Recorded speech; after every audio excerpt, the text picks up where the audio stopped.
일본은 이제 진실을 마주할 때입니다.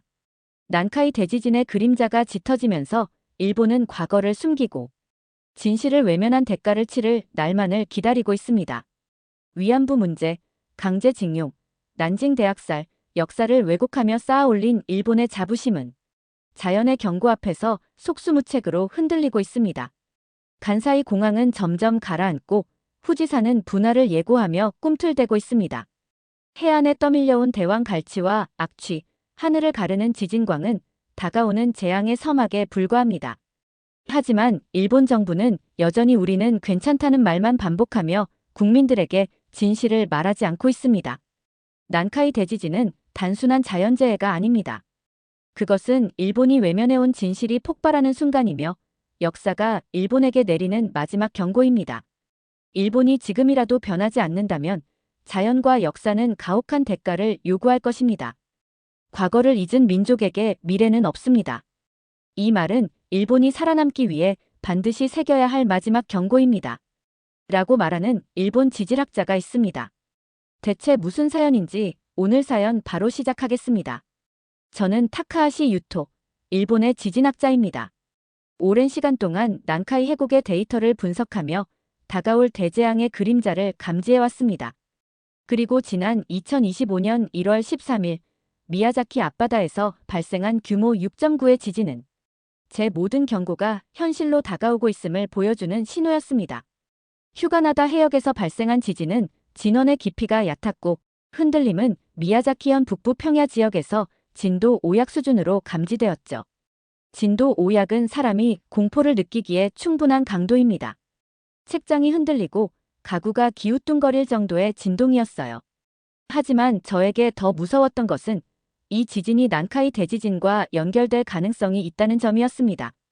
일본 기상청은 즉각적으로 미야자키현과 고치현에 쓰나미주의보를 발령했습니다.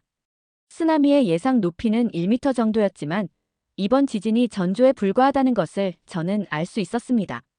지난 30년간 난카이 해곡의 압력 축적 상황을 분석해온 결과 이 지역은 대규모 지진의 임계점에 점점 다가가고 있었습니다. 기상청이 발표한 난카이 해곡 대지진 임시정보는 제 연구가 사실임을 증명하는 또 다른 신호였습니다. 이번에도 그냥 지나가겠지. 대다수의 국민들은 그렇게 생각하며 평소처럼 일상을 이어갔습니다. 정부는 이번 지진은 난카이 대지진과는 관련이 없다고 발표하며 국민을 안심시켰습니다. 하지만 저는 데이터가 거짓말하지 않는다는 것을 알고 있었어요. 이번 지진은 난카이 해곡에서 점점 커지는 압력의 한 조각일 뿐 진짜 재앙은 아직 오지 않았습니다. 과거에도 이런 일이 있었습니다. 2011년 동일본 대지진 전에도 작은 지진과 쓰나미가 잦았지만 사람들은 이를 무시했죠. 그 결과는 어땠을까요? 초대형 쓰나미가 일본 동북부를 휩쓸며 수많은 생명을 앗아갔습니다. 그리고 저는 동일본 대지진 이후로 반복되는 작은 신호들이 난카이 대지진이라는 더 거대한 위험을 예고하고 있다고 확신하고 있습니다. 하지만 일본은 여전히 같은 실수를 반복하고 있었습니다. 국민들은 정부의 일본은 안전하다는 말을 믿으며 현실을 외면했습니다. 진실을 외면하면 대가는 반드시 돌아온다. 저는 스스로에게 항상 이렇게 되뇌입니다. 난카이 대지진은 단순한 자연재해가 아닐지도 모릅니다. 이것은 일본이 그동안 외면해온 모든 진실이 한꺼번에 폭발하는 순간일지도 모릅니다. 저는 일본인이지만 가끔 우리가 정말 진실을 알고 싶어 하는지 의문이 듭니다. 저는 대학 시절 일본이 진실을 외면하고 있다는 생각을 처음 하게 되었습니다. 그 당시 국제 교류 프로그램을 통해 한국에서 온 학생들과 이야기를 나누게 되었습니다. 위안부 문제, 강제징용, 난징 대학살 등 일본 교과서에서는 한 줄도 제대로 배우지 못했던 사실들이 그들의 입에서 쏟아져 나왔어요. 처음에는 믿을 수 없었죠. 그런 일은 과장된 거 아니야? 라는 말이 저절로 나왔습니다. 하지만 그들의 눈빛과 목소리는 진실을 담고 있었어요. 저는 일본의 역사 교과서를 다시 펼쳐봤습니다. 그리고 깨달았어요. 우리가 배운 역사는 진실의 절반조차 담고 있지 않았습니다. 위안부 문제는 일본군 위안부로 활동한 여성이라는 한 문장으로 끝났고 강제징용은 일본 경제 발전에 협력한 노동자들로 미화되어 있었습니다. 난징 대학살은 아예 언급조차 없었죠. 대신 우리는 일본이 전쟁에서 받은 피해, 히로시마와 나가사키 원폭의 아픔만 배웠습니다. 스스로를 피해자라고 생각하도록 만들어진 역사 교육이었죠. 대학 졸업 후 지진학자로 일하면서도 이런 역사 왜곡의 흔적은 계속 보였습니다. 일본 정부는 국민을 안심시키기 위해 불편한 진실을 덮어왔습니다. 그 태도는 자연재해에 대해서도 마찬가지였습니다. 제가 난카이 대지진의 위험성을 알리기 위해 작성한 보고서는 정부의 눈에 불편한 진실이었어요. 그들은 국민이 불안해지는 것을 원하지 않았고 경제적 손실이 우려된다는 이유로 발표를 막았습니다. 문제는 여기서 끝나지 않았습니다. 국민들 역시 정부의 말을 맹목적으로 믿으며 현실을 외면했어요. 일본은 세계 최고의 방제 기술을 가지고 있다는 말을 되풀이하며 안심하려 했죠. 그러나 저는 알고 있었습니다. 진실을 숨기는 데 익숙해진 일본이 과거에도 지금도 같은 실수를 반복하고 있다는 것을요. 한국과 비교하지 않을 수 없었어요. 한국의 경우 과거사 문제에 대해 숨기지 않았습니다. 오히려 아픈 역사를 대면하고 이를 교훈으로 삼아 미래를 준비했습니다. 한글 창제와 같은 문화적 독창성부터 일제강점기와 한국전쟁을 거쳐 경제대국으로 성장하기까지 한국은 스스로의 역사를 직시하며 성장했어요. 정부의 태도는 국민들에게도 영향을 미칩니다. 일본에서 대다수 사람들은 위안부 문제나 강제징용 이야기가 나오면 불편해하거나 심지어 이를 부정합니다. 증거가 없다거나 이미 오래전 일이다라는 식으로요. 하지만 그렇게 외면한다고 진실이 사라지지는 않아요. 자연재해도 마찬가지입니다. 난카이 대지진은 이미 우리 코앞에 다가와 있습니다. 저는 연구실에서 난카이 해곡 데이터를 다시 검토하며 한숨을 내쉬었어요. 어쩌면 제가 보고 있는 이 숫자들이 미래를 예고하는 마지막 신호일지도 모르겠습니다. 난카이 해곡에서 쌓여가는 압력은 이미 위험 수위를 넘었고 지진 발생 가능성은 점점 높아지고 있었어요. 하지만 이 데이터를 바탕으로 정부와 학회에 발표한 제 경고는 여전히 무시당하고 있었습니다. 정부 관계자의 답변은 항상 똑같았습니다. 그들에게 제 보고서는 근거 없는 불안을 조장하는 자료로 보였죠. 하지만 제가 본 현실은 달랐습니다. 난카이 해곡의 압력 축적 그래프는 급격히 상승하고 있었고 인근 지역에서 발생한 작은 지진들은 대지진의 전조처럼 보였어요.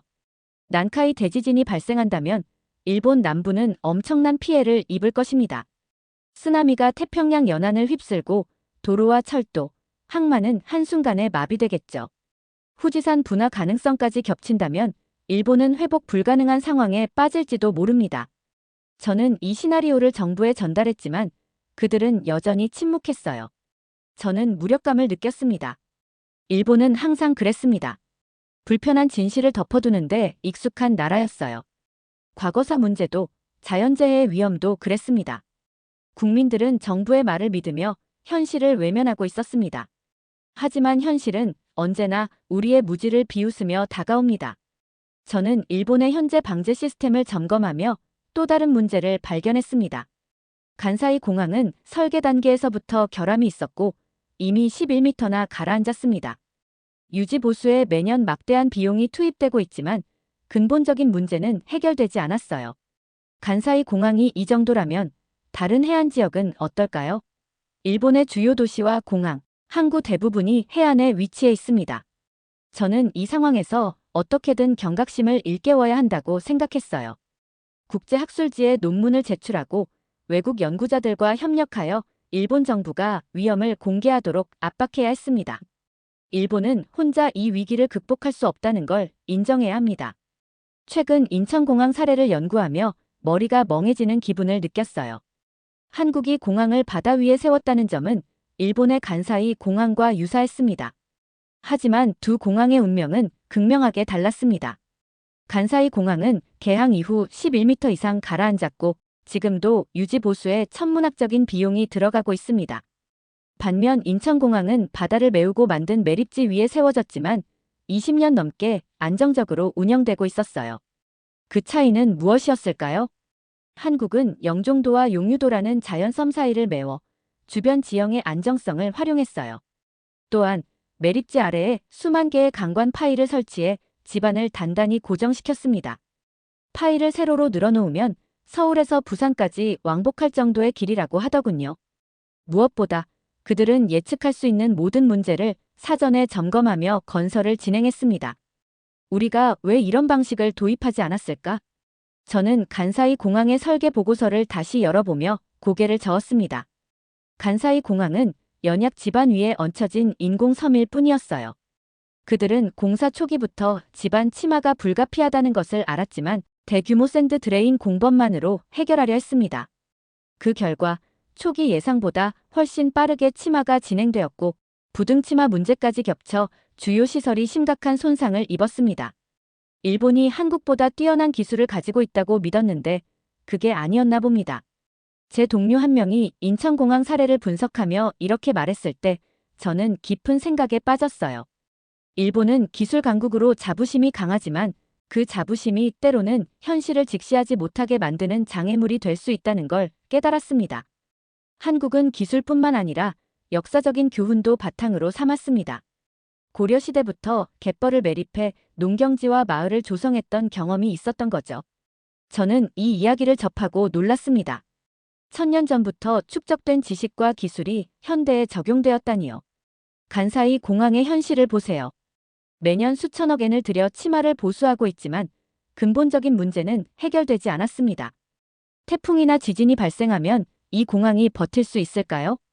제가 한국 방재 전문가와 이메일로 주고받은 대화가 기억납니다.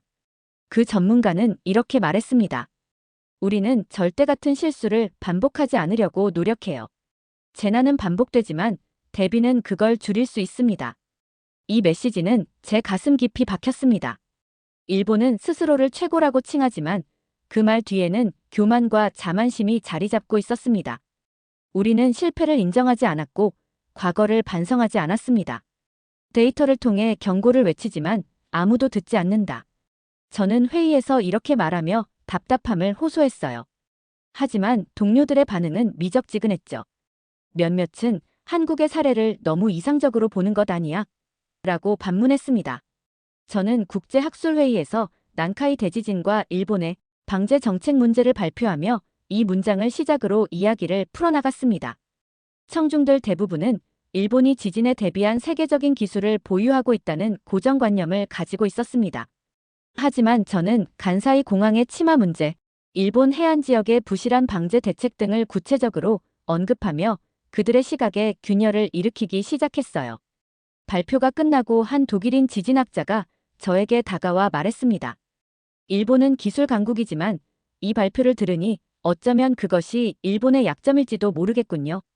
과거를 반성하지 않으니 같은 실수를 반복하고 있는 것 같아요. 그 말은 저에게 큰 충격을 주었습니다. 일본이 과거사를 외면하며 국제적 비판을 받고 있다는 사실은 이미 알고 있었습니다. 하지만 자연재해 대비라는 영역에서도 우리가 같은 태도를 보이고 있다는 것은 부끄럽기 그지없었어요. 유네스코의 세계유산 등재 논란을 떠올리게 되었습니다. 일본은 강제징용과 관련된 역사를 삭제한 채 산업유산을 등재하려 했고 국제적으로 큰 논란을 일으켰습니다. 그뿐만 아니라 위안부 문제에서도 일본 정부는 이미 해결된 문제라는 입장을 고수하며 피해자들의 고통을 외면했죠. 이러한 태도는 우리에게 불편한 진실을 덮는 데 익숙해지게 만들었습니다. 그러나 진실은 국제사회에서 결코 완전히 가려지지 않습니다. 국제사회에서 일본의 태도는 점점 더 고립되고 있었습니다. 유엔에서 일본의 방제 정책을 참고하려던 몇몇 나라들은 간사이 공항의 침하 문제를 알고 나서 협력을 주저하기 시작했습니다. 일본조차 자기 문제를 해결하지 못하는데 우리가 일본의 도움을 받을 수 있을까요? 라는 말이 돌았죠. 저는 이런 상황을 지켜보며 일본이 스스로의 신뢰를 무너뜨리고 있다는 사실을 절감했습니다. 그런데도 일본은 여전히 변하지 않았습니다. 정부는 국민들에게 현실을 직시할 기회를 차단하고 있었습니다. 저조차도 이 상황에서 무엇을 더 할 수 있을지 의문이 들 정도로 답답함을 느꼈어요. 그러나 포기할 수 없었습니다. 국제적인 압력이 언젠가 일본 내부의 변화로 이어질 수도 있다는 희망을 품고 있었기 때문입니다. 저는 난카이 대지진의 위험성을 알리기 위해 가능한 모든 방법을 동원했어요. 학회 발표, 언론기고, 정부 보고서 제출, 심지어 지역 방송국 인터뷰까지. 하지만 일본 사회의 반응은 여전히 차갑기만 했습니다. 그러던 중 미야자키 현 해안에서 심상치 않은 소식이 들려왔습니다. 어민들이 거대한 갈치와 오징어가 떠밀려왔다며 소란을 피웠고 몇몇 주민들은 밤마다 하늘이 번쩍이는 지진광을 목격했다고 했습니다. 지역 SNS에서는 새들이 집단으로 방향을 잃고 공장 지붕에 몰려드는 영상이 퍼지고 있었어요. 이 모든 현상은 이미 학계에서 지진 전조로 여겨지는 것들이었습니다. 저는 마음이 급해졌습니다.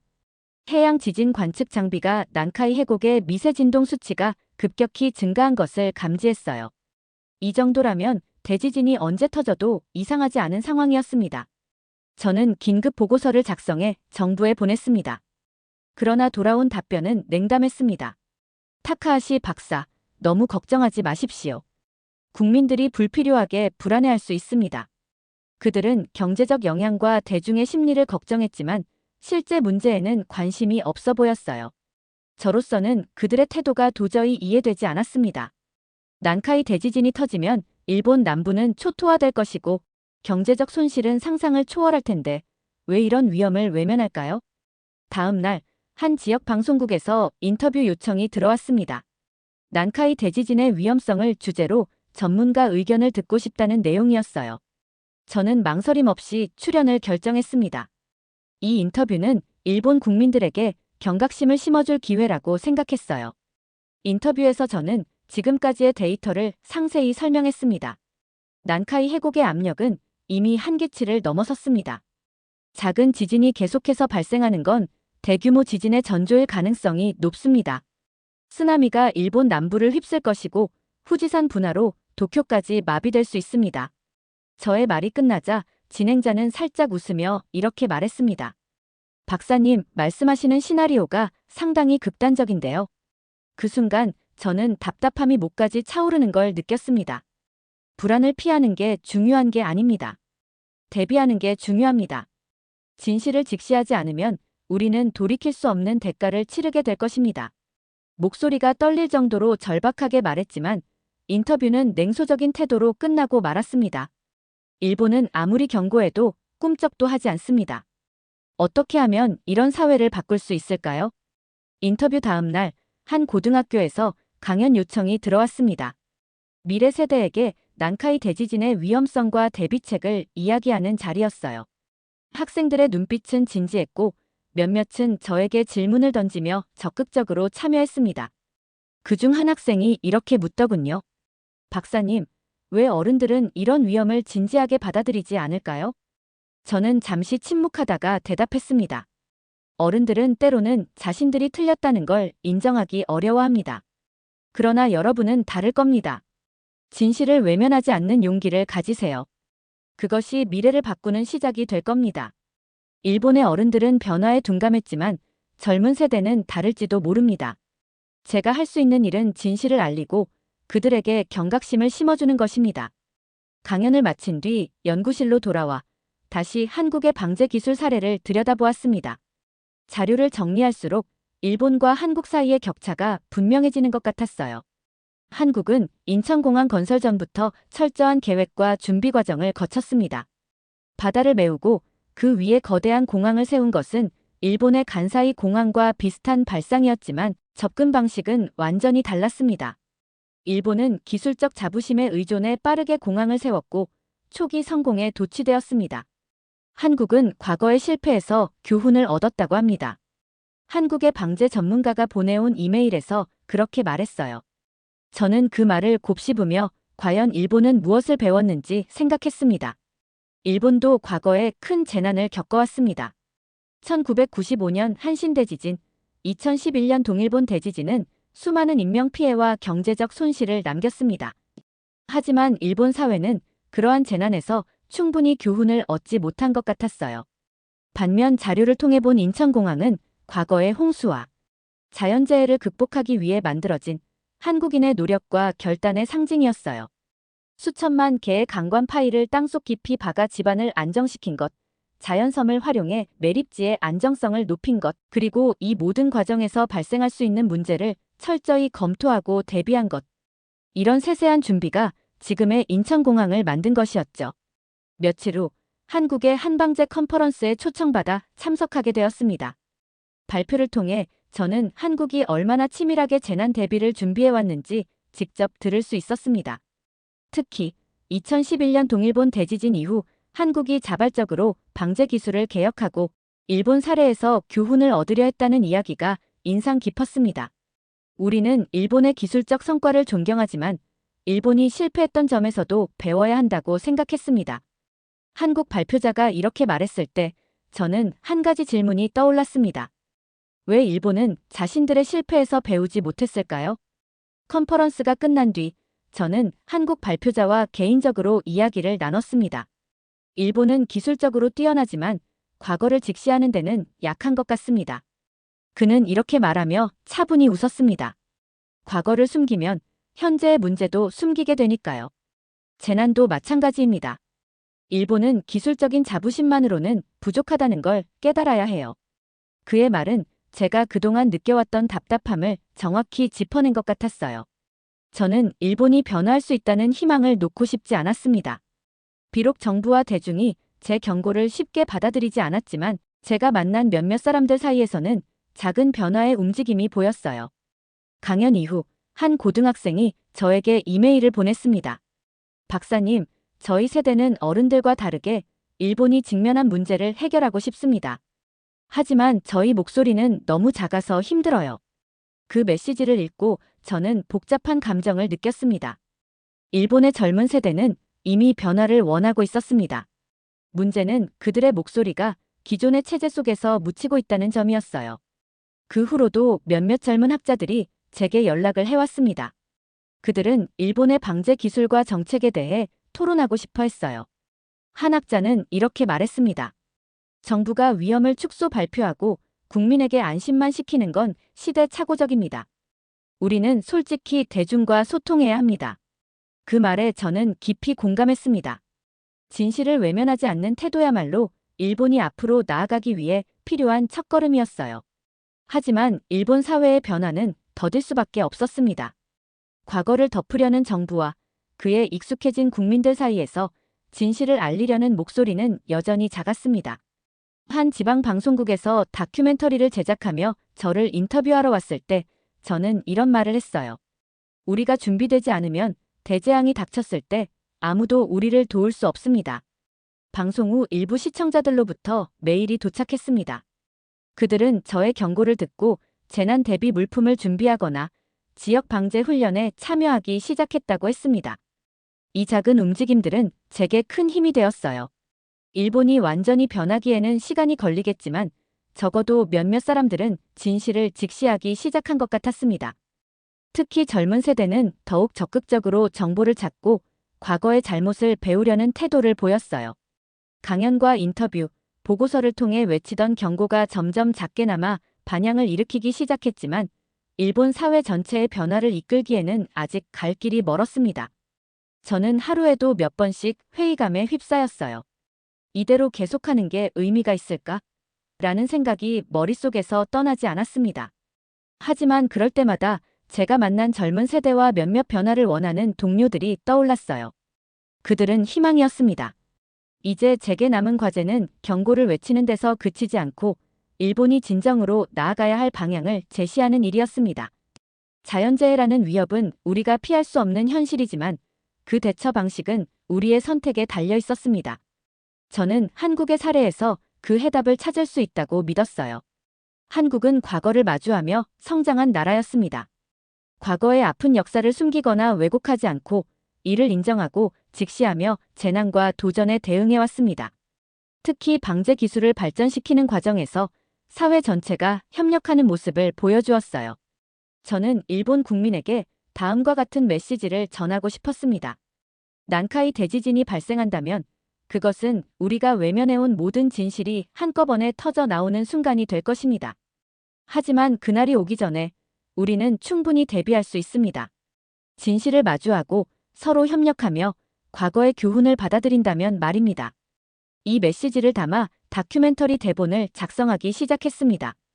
지역 방송국에서 저에게 다큐멘터리 제작 제안을 했을 때 저는 이 기회를 통해 국민들에게 진실을 알릴 수 있으리라 생각했습니다. 다큐멘터리가 방영된 후 다양한 반응이 쏟아졌습니다. 대부분은 긍정적인 내용이었지만 일부는 일본을 과소평가하는 지나친 비판이라며 반발하기도 했습니다. 그러나 저는 그 반응마저도 변화의 일부라고 생각했어요. 최소한 이 주제가 논의의 중심으로 떠오르고 있다는 증거니까요. 며칠 후 저는 작은 학술회의에서 최종 발표를 준비했습니다. 주제는 난카이 대지진의 과학적 경고와 사회적 변화의 필요성이었습니다. 발표 말미에 저는 이렇게 말했어요. 일본은 세계적인 재난과 역사의 시험대에 서 있습니다. 현재의 경고를 외면한다면 우리는 미래를 잃게 될 것입니다. 청중 중 한 명이 질문을 던졌습니다. 박사님, 일본이 진실을 마주하지 못하는 가장 큰 이유는 무엇이라고 생각하시나요? 저는 잠시 생각한 뒤 대답했습니다. 두려움입니다. 진실을 마주했을 때 우리가 감당해야 할 책임과 변화에 대한 두려움이죠. 하지만 두려움을 극복하지 못하면 재난은 더 큰 공포를 가져올 것입니다. 저는 발표를 마친 뒤 한층 더 확고해진 결심으로 연구실로 돌아왔습니다. 일본은 아직 변화의 초입에 서 있습니다. 하지만 변화는 이미 시작되었습니다. 저는 여전히 쉽지 않은 길을 걷고 있지만 이제는 확신합니다. 작은 변화가 결국 큰 변화를 가져올 것이고 일본도 언젠가는 과거와 현재를 직시하며 미래를 준비하는 나라로 거듭날 수 있을 거라고요. 진실을 외면한 시간은 길었지만 이제는 진실을 마주할 때입니다. 그것이 일본이 살아남을 수 있는 유일한 방법입니다. 두 번째 사연 시작합니다. 전 세계가 중국산 제품의 공세에 휘청이고 있습니다. 압도적인 저가 전략과 물량 공세로 각국의 시장을 잠식하며 기존의 강자들마저 흔들리고 있는 상황이죠. 한국도 예외는 아니었습니다. 하지만 놀랍게도 한국은 중국의 저가 공세 속에서도 독특한 전략으로 자신들만의 자리를 지켜내고 있었습니다. 이를 직접 목격한 독일의 기업인은 한국의 방식에서 독일이 배워야 할 중요한 해답을 찾았다고 합니다. 대체 무슨 사연인지 오늘 사연 바로 시작하겠습니다. 안녕하세요. 저는 베냐민입니다. 독일 남서부에 본사를 둔 무역회사에서 수석 부사장으로 일하고 있습니다. 제 업무는 단순히 상품을 팔고 거래를 성사시키는 것을 넘어 독일 제품의 입지를 글로벌 시장에서 강화하고 새로운 전략을 모색하는 것입니다. 독일은 오랫동안 메이드 인 저머니라는 이름 아래 세계에서 가장 신뢰받는 제품을 만들어왔습니다. 기술력과 품질, 그리고 이를 가능케 하는 정밀한 제조업이 우리의 자부심이었죠. 그러나 최근 몇 년 사이 상황이 완전히 달라졌습니다. 중국산 제품의 저가 공세가 전 세계 시장을 잠식하면서 독일 브랜드의 정체성이 흔들리고 있습니다. 저희 회사도 예외는 아니었습니다. 한때 유럽 전역과 북미, 아시아까지 독일 제품을 유통하며 매년 두 자릿수 성장을 기록했던 회사였지만 이제는 고객들을 설득하기가 점점 어려워졌습니다. 베냐민, 당신들이 팔고 있는 이 부품은 너무 비싸요. 중국산은 절반도 안 되는 가격이거든요. 라는 말이 제게 낯설지 않게 들려왔습니다. 특히 아시아 시장은 우리의 가장 큰 고민거리였습니다. 아시아 지역에서 유통하던 독일 제품은 중국산에 비해 경쟁력을 점차 잃어갔고 그 결과 거래처 이탈이 잇따랐습니다. 최근 한국의 한 대형 유통 파트너사마저 중국산 제품으로 라인업을 교체하면서 회사는 다시 한번 큰 충격을 받았습니다. 그때 본사에서 특별한 지시가 내려왔습니다. 한국 출장을 통해 그들이 중국의 저가 공세 속에서도 기술력과 신뢰를 기반으로 시장을 유지하고 있는 비결을 분석하라는 임무였습니다. 한국은 중국과 가까운 위치에 있으면서도 기술력과 혁신으로 고유한 시장을 구축한 곳이다.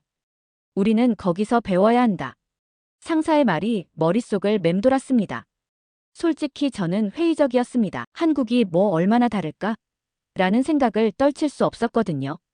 독일조차 중국의 공세를 막지 못했는데 한국이라고 다를까 싶었습니다. 출장을 준비하면서 한국 시장에 대해 읽어보니 상황은 그리 희망적이지 않았습니다. 중국산 제품이 한국 시장에서도 점유율을 확장하고 있다는 소식이 많았거든요.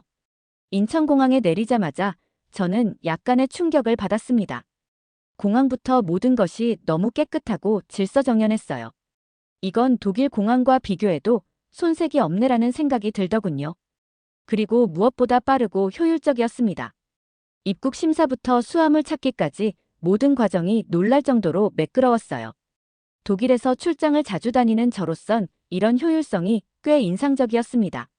서울로 이동하며 창밖을 바라보는데 또 한 번 놀랐습니다. 고층 빌딩들이 끝없이 이어지고 있었거든요. 한때 한국은 독일에 비해 작은 나라라는 선입견을 가지고 있었지만 서울은 그런 생각을 한순간에 날려버렸습니다. 도시 전체가 에너지로 가득 찬 것처럼 보였어요. 번쩍이는 네온사인과 움직이는 사람들, 차량 행렬까지 모든 것이 빠르게 돌아가는 것 같았죠. 호텔에 짐을 풀고 로비에서 간단한 음료를 주문했는데 웨이터가 유창한 영어로 제게 말을 걸었습니다. 출장으로 오셨나요? 혹시 비즈니스 관련 도움이 필요하면 말씀하세요. 저는 순간 당황했어요. 유럽을 제외하고 이렇게 영어를 자연스럽게 쓰는 나라를 몇 번이나 가봤던가요? 영어에 능숙한 서비스와 프로페셔널한 태도에 감탄이 나왔습니다. 독일에서도 이런 수준의 서비스를 경험하기는 쉽지 않으니까요. 숙소 근처의 편의점에 들어갔는데 저를 당황하게 만든 건 중국산 제품들이었습니다. 작은 생활용품부터 간단한 전자기기까지 가격이 믿을 수 없을 정도로 저렴했어요. 독일에서 같은 제품을 사려면 두세 배는 더 내야 할 것 같은데 여기선 말 그대로 거저인 수준이었습니다. 저는 독일과 크게 다르지 않은 현실에 약간 실망했습니다. 제가 알고 있던 고품질의 한국이 아니라 중국에 잠식된 한국이라는 생각이 들었거든요. 그런데 다음 날 한국 스타트업 관계자와의 대화가 제 생각을 조금 바꿨습니다. 독일에서는 중국 제품과 많이 경쟁하시겠네요. 한국도 비슷한 상황이지만 조금 다르긴 합니다. 저는 그 말에 고개를 갸우뚱하며 되물었습니다. 다르다고요? 한국도 중국 제품이 상당히 많은 것 같은데요. 그는 웃으며 말했습니다. 맞습니다. 저렴한 소비재는 중국산이 많습니다. 하지만 한국 소비자들은 품질에 매우 민감해서 고가 제품이나 중요한 분야에서는 여전히 한국 제품을 선호합니다. 그러면서 스마트폰, 가전제품, 그리고 자동차 같은 고가품 시장에선 중국산 제품이 거의 자리를 잡지 못하고 있다고 덧붙였습니다. 저는 약간 혼란스러웠습니다. 그래도 중국 제품의 가격 경쟁력이 워낙 강하지 않습니까? 한국은 그걸 어떻게 버티나요? 제 질문에 그는 단호하게 말했어요. 우리는 가격으로 싸우지 않습니다. 대신 기술과 신뢰로 승부하죠. 그리고 한국 정부도 국내 기업들이 살아남을 수 있도록 지원합니다. 이 대화는 저를 자극했습니다. 기술과 신뢰라니 독일이 한때 자랑하던 가치를 한국이 어떻게 구현하고 있는지 알고 싶어졌습니다. 하지만 한편으론 의문이 생기기도 했습니다.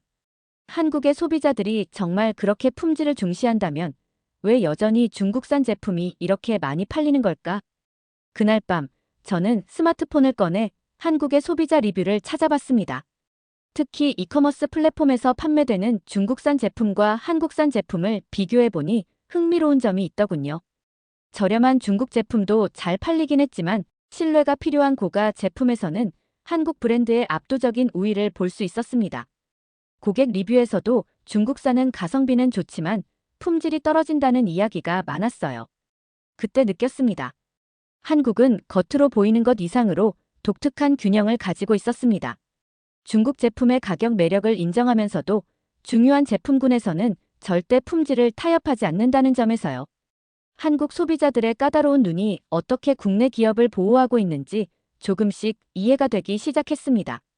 다음 날 저는 회사의 요청으로 서울 창신동 문구완구 도매시장을 방문했습니다. 회사가 한국의 전통 도매시장과 소상공인들이 중국 제품 공세 속에서 어떻게 버티는지 알아보라는 임무를 준 것이었어요. 창신동은 한국에서 가장 오래되고 큰 문구완구 시장으로 한때 전국에 물건을 공급하는 중심지로 유명했다고 하더군요. 시장에 도착했을 때 저는 처음으로 그곳의 분위기에 압도되었습니다. 수십 개의 가게들이 골목을 따라 늘어서 있었지만 제가 기대했던 활기찬 모습은 어디에도 없었습니다. 주말이 아님에도 불구하고 손님은 거의 보이지 않았고 몇몇 상점은 문을 닫은 상태였습니다. 저는 문득 독일에서 한창 위기를 겪고 있는 소규모 제조업체들이 떠올랐어요. 이곳도 비슷한 운명을 맞이한 걸까 하는 생각이 들었습니다. 뭐 찾으세요? 한 상인이 물었습니다. 저는 간단히 문구류와 완구에 대해 알아보려 한다고 말했어요. 상인은 마지못해 웃으며 저를 가게 안으로 안내했죠. 그런데 진열된 제품들을 보는 순간 저는 약간 당황했습니다. 중국산 제품들이 대부분이었기 때문입니다. 이거 다 중국에서 가져오신 거예요? 제가 물었습니다. 상인은 한숨을 쉬며 고개를 끄덕였습니다. 네, 거의 다 중국에서 들여옵니다. 한국산 제품은 비싸서 팔리질 않아요. 그는 무겁게 말했습니다. 요즘 소비자들은 가격을 가장 먼저 보거든요. 그런데 중국산 제품은 저희가 직접 만드는 것보다 훨씬 싸게 들여올 수 있어요. 500원짜리 문구 하나를 한국에서 만들려면 원가만 그 이상인데 중국에서는 완제품을 그 가격에 가져올 수 있죠. 그의 말은 충격적이었지만 어쩌면 당연한 현실이었습니다. 독일에서도 비슷한 상황이 벌어지고 있었으니까요. 하지만 한 가지가 달랐습니다.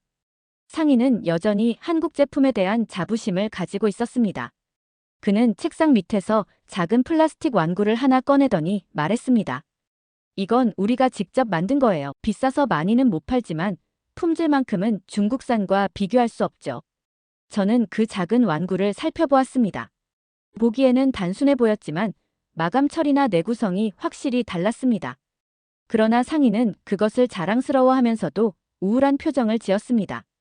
요즘은 이런 걸 찾는 사람이 적어요. 대부분 싼 걸 원하니까요. 하지만 이렇게라도 만들어야 저희 기술이 남아있잖아요. 그의 말을 들으며 저는 이 시장이 단순히 중국산 제품에 잠식된 곳이 아니라 저가와 품질 사이에서 줄타기하는 현장이라는 걸 깨달았습니다. 상인들은 생존을 위해 중국산 제품을 팔아야 했지만 여전히 한국 제품에 대한 신뢰와 기술을 유지하려고 애쓰고 있었습니다. 그 후 저는 시장 구석구석을 돌아다녔습니다. 몇몇 가게에서는 전통적인 한국산 제품을 강조하는 곳도 있었지만 대부분의 상점은 중국산 제품으로 가득 차 있었습니다. 저는 한 상인에게 이런 상황에서 한국 제품으로 경쟁할 방법이 있을까요? 라고 물었습니다. 그는 잠시 고민하다 대답했습니다. 사실 쉽지 않죠. 그래서 우리도 중국에서 수입해 팔 수밖에 없어요. 그런데요, 그래도 중요한 건 한국 제품을 사야 한다고 믿는 사람들이 꽤 있어요. 품질에서 확실히 다르니까요. 그날 시장에서의 경험은 독일의 상황과 한국의 상황이 겹쳐 보이는 순간이기도 했습니다. 하지만 한 가지 차이점이 있었습니다. 독일에서는 이미 중국산 제품에 거의 완전히 밀린 기업들이 많았지만 한국은 여전히 품질과 기술력으로 버티려는 의지를 유지하고 있었습니다. 시장 안에서 한국 제품을 고집하는 상인의 얼굴이 잊히지 않았습니다. 창신동에서 느낀 혼란스러운 감정을 안고 저는 다음 날 한국의 대표적인 이커머스 플랫폼 중 하나인 쿠팡 본사를 방문했습니다. 이번 출장의 주요 과제 중 하나는 온라인 시장에서 한국이 중국과 어떻게 경쟁하고 있는지를 분석하는 것이었죠. 독일에서도 온라인 시장은 급성장 중이었지만 중국산 제품이 빠르게 침투해 꼴머리를 앓고 있었습니다. 그래서 한국이 과연 이 문제를 어떻게 풀고 있는지 궁금했어요.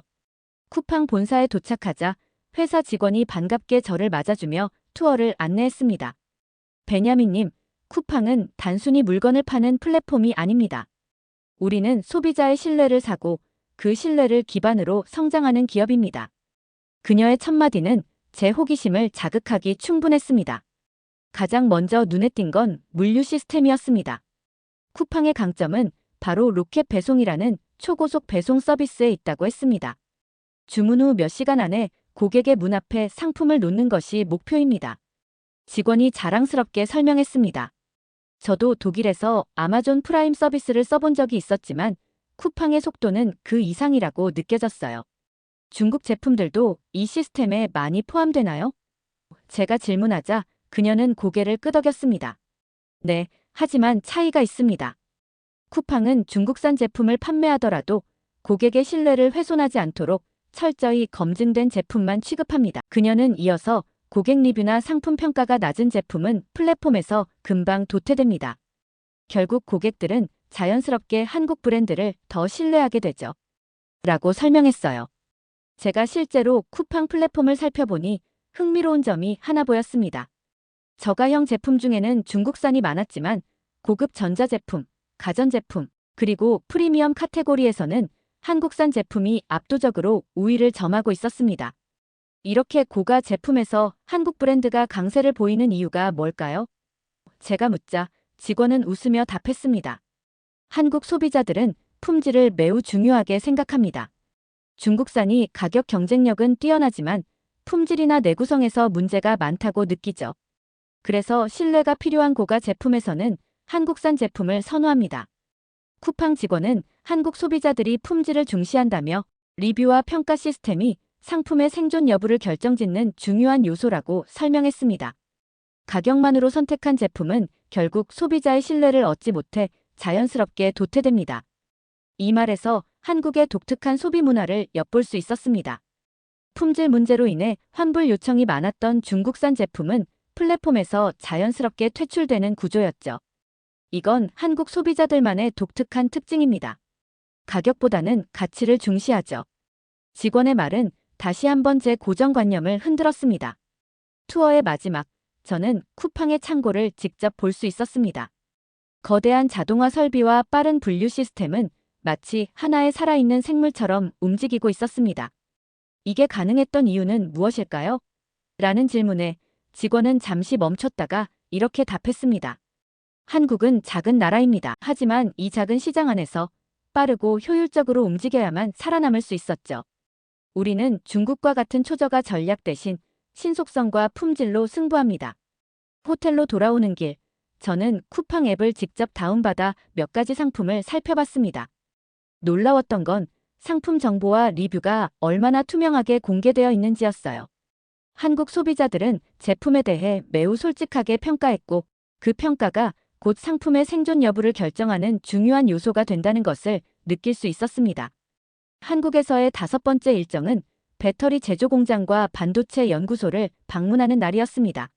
저희 회사는 독일산 산업기계를 아시아 시장에 수출하는 비즈니스를 하고 있었는데 최근 몇 년간 배터리와 반도체 산업에서 중국이 독일 기업을 위협하는 사례가 늘어나면서 이런 기술 분야에 대한 이해가 더욱 절실해졌습니다. 특히 한국은 세계 최고 수준의 배터리와 반도체 기술로 중국과 직접 경쟁하는 나라였기에 이번 방문은 중요한 학습 기회였죠. 첫 방문지는 배터리 제조 공장이었습니다. 공장에 도착하자마자 깔끔하게 정리된 작업 환경과 자동화된 설비가 눈길을 끌었습니다. 공장 관계자는 저를 환영하며 한국 배터리 산업이 어떻게 발전해왔는지 설명하기 시작했습니다. 우리는 단순히 생산량만 늘리는 것이 아니라 안전성과 효율성을 극대화하는 데 중점을 두고 있습니다. 그가 꺼내든 배터리 샘플은 3원계 리튬 배터리로 전기차와 에너지 저장 장치에 사용되는 고성능 배터리였습니다. 관계자는 배터리의 안정성과 효율성에 대해 설명하며 자부심을 드러냈습니다. 한국 배터리는 안전성과 성능을 모두 고려합니다. 글로벌 시장에서도 이러한 특성 때문에 신뢰를 받고 있죠. 최근 독일에서도 전기차 배터리와 관련된 안전 문제가 몇 차례 논의되었고, 이는 소비자들에게 배터리 품질과 신뢰성의 중요성을 다시 상기시키는 계기가 되었습니다. 저는 그 문제를 떠올리며 질문했습니다. 중국은 빠르게 기술을 따라잡고 있지만 여전히 품질 문제가 잦은 것 같습니다. 한국은 이 부분에서 어떻게 차별화하고 있습니까? 공장 관계자는 미소를 지으며 답했습니다.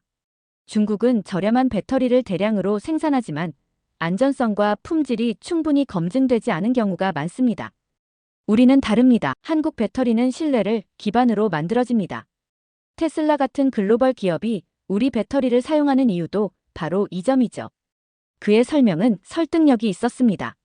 한국의 배터리는 단순히 기술력이 뛰어난 것뿐만 아니라 소비자 신뢰와 글로벌 기준을 충족하는 제품이었습니다. 투어가 끝난 후 담당자가 농담처럼 한마디 했습니다. 우리가 반도체와 배터리로 세계 시장을 잡고 있기 때문에 중국도 한국 시장에 그렇게 집착하는 걸지도 모릅니다. 어쩌면 그들이 한국을 따라잡는 것보다 한국 제품을 사용하는 게 더 빠를 거예요. 저는 웃으며 그의 말에 동의했습니다. 이곳에서 본 모든 것은 한국이 단순히 중국과 경쟁하는 것이 아니라 앞서 나가고 있다는 증거였습니다. 그날 밤 호텔로 돌아와 저는 한국이 보여준 기술력과 자신감이 어떻게 가능했는지 다시 한번 떠올려 봤습니다. 배터리와 반도체 같은 첨단 산업에서 한국은 분명히 독보적인 위치를 차지하고 있었고 그들을 따라잡기 위한 중국의 노력은 아직 갈 길이 멀어 보였습니다. 이 모든 것이 제게 깊은 인상을 남겼습니다. 하지만 저는 문득 스스로에게 질문을 던지게 되었습니다. 한국이 정말 모든 분야에서 이렇게 강한가? 혹시 내가 지금 너무 이상적인 모습만 보고 있는 건 아닐까? 그 의문은 다음날 일정에서 곧바로 해소될 수 있었습니다. 첫 번째로 방문한 곳은 중소제조업체였습니다. 한국산 부품을 생산해 전자기기와 산업기계에 납품하던 이 회사는 최근 몇 년간 심각한 타격을 입었다고 했습니다.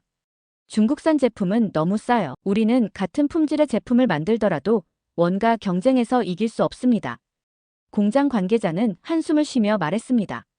그의 말대로 공장을 둘러보니 일부 생산 라인은 멈춰 있었고 직원들도 많이 줄어든 듯 보였습니다. 결국 우리가 생산하는 제품 일부도 중국산 부품을 섞어야만 유지가 가능해요. 그렇지 않으면 고객이 등을 돌립니다. 그는 무겁게 말했죠. 한국이 고품질의 이미지를 유지하고 있지만 일부 산업은 이미 중국 제품 의존도가 높아지고 있었습니다. 또 다른 문제는 소상공인과 도매 시장에서 더 두드러졌습니다. 특히 전통적인 시장에서는 가격만으로 승부를 보는 중국산 제품이 여전히 강세를 보이고 있었습니다. 창신동에서 만났던 상인들의 고충이 떠올랐습니다. 중국 제품이 없으면 장사가 되지 않는다는 현실은 한국에서도 피해갈 수 없는 숙제였습니다. 하지만 이런 문제 속에서도 한국은 독특한 대응 전략을 가지고 있었습니다. 한국 정부와 기업들은 단순히 중국 제품을 배척하거나 규제하는 것이 아니라 국내 산업을 보호하고 성장시키는 다양한 방식을 도입하고 있었습니다. 먼저 한국 정부는 중소기업들이 경쟁력을 잃지 않도록 기술 개발, 자금 지원과 정책적 보호를 강화하고 있었습니다. 공장 관계자는 이를 긍정적으로 평가했습니다. 최근 몇 년간 정부의 지원으로 자동화 설비를 도입했습니다. 덕분에 중국산 제품과의 품질 격차를 더 벌릴 수 있었죠. 그는 공장의 한 구석에 새롭게 설치된 기계를 가리키며 말했습니다. 또한 한국 소비자들의 품질 중심 구매 성향도 국내 산업을 보호하는 역할을 하고 있었습니다. 공장의 부품을 사용하는 한 전자제품 회사의 관계자는 이렇게 말했습니다. 한국 소비자들은 싸다고 아무거나 사지 않아요. 특히 신뢰가 필요한 제품이라면 중국산 대신 한국산을 선택하는 경향이 강합니다. 이 말은 이전에 쿠팡에서 확인했던 데이터와도 일치했습니다. 한국 소비자들이 신뢰를 기반으로 한 선택을 한다는 점이 다시 한번 확인된 순간이었습니다. 한국은 또한 중국과의 기술 격차를 유지하기 위해 지속적인 투자를 아끼지 않았습니다. 반도체 연구소 관계자는 이렇게 말했습니다. 우리가 가격 경쟁에서는 불리할지 모르지만 중국은 여전히 우리가 가진 기술적 장벽을 넘지 못하고 있습니다. 그 격차를 유지하는 것이 가장 중요하죠. 그의 말은 한국의 기술 중심 전략이 단순한 생존 방식이 아니라 장기적인 비전을 가지고 있다는 것을 보여줬습니다. 그날 오후 한 상인과의 대화가 특히 기억에 남았습니다. 그는 가게에서 파는 중국산 제품을 가리키며 말했습니다. 싸긴 싸죠. 그런데 보세요. 이건 몇 번 쓰면 금방 망가져요. 우리 손님들 중에는 한 번 그렇게 당하고 나면 다시는 중국산을 안 찾는 분도 많아요. 그래서 여전히 한국산 제품을 찾는 사람들이 있습니다. 그의 말은 한국 소비자들이 단순히 가격만 보지 않는다는 사실을 다시 한번 상기시켰습니다. 소비자들의 이런 태도는 결국 국내 산업을 지탱하는 중요한 힘이 되고 있었습니다. 저는 한국이 직면한 현실적인 문제들에도 불구하고 그들이 어떻게 대응하고 있는지를 곰곰이 생각해봤습니다. 한국은 중국산 제품의 유입을 완전히 막을 수 없었습니다. 하지만 고품질 기술과 소비자 신뢰를 기반으로 한 강점을 유지하며 그들만의 방식으로 균형을 맞추고 있었습니다. 독일에서도 유사한 문제들이 있었습니다. 우리 역시 중국산 제품에 의존하는 경향이 강해지고 있었고 그로 인해 자국 산업이 위축되고 있었죠. 하지만 한국의 사례는 우리에게 중요한 교훈을 주었습니다. 단순히 가격 경쟁에 매달리지 않고 기술력과 신뢰를 통해 차별화하는 것이야말로 장기적으로 생존할 수 있는 방법이라는 점이 분명했습니다. 한국의 대응 전략은 완벽하지 않았지만 그 안에는 독일이 배워야 할 중요한 요소들이 있었습니다. 저는 스스로에게 다짐했습니다. 한국은 문제가 없는 것이 아니라 그 문제를 해결하는 방식이 독일과 다를 뿐이다. 우리도 그들의 방식을 배워야 한다. 이 깨달음은 제가 한국에서 얻은 가장 큰 수학 중 하나였습니다. 한국에서의 일정을 마무리하던 날, 저는 마지막으로 전통시장을 방문했습니다. 시장 입구부터 활기찬 분위기가 저를 반겼습니다. 거리는 음식 냄새로 가득 차 있었고 사람들이 끊임없이 오갔습니다. 저는 한 할머니가 운영하는 작은 분식가게에 들러 간단히 전통 음식을 맛보았습니다. 할머니는 식재료에 대해 설명하며 중국산 재료는 절대 안 써요. 손님들이 금방 알아보거든요. 한국 사람들은 먹는 건 더 신경 써요. 라고 자랑스레 말했습니다. 저는 이 대화를 통해 한국 소비자들이 먹거리에서도 신뢰와 품질을 중시한다는 점을 더욱 확신할 수 있었습니다. 저는 이때 깨달았습니다.